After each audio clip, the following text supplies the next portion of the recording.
Do you want to know how you can log into your Payroll.CA account? If yes, then this video is for you. Hello and welcome to How to Log In. It's your host back again with yet another interesting tutorial video. In this video, I'm going to teach you how you can log into your Payroll.CA account. Go ahead and open any browser on your PC, then go to the search bar to search for Payroll.CA login.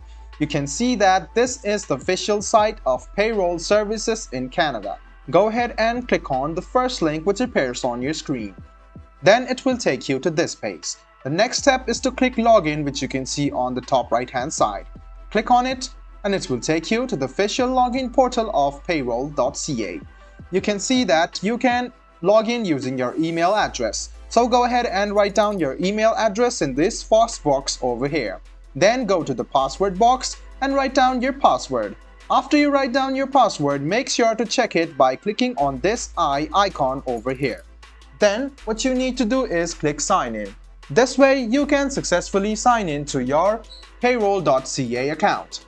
I hope this video about how you can sign into your Payroll.ca account was helpful for you. If you still have any kind of confusion, please do mention us on the comment section down below. Like the video, subscribe to the channel and do hit the bell button for more. Hope to see you in the next video as well. Until then, goodbye, take care and make sure you enjoy.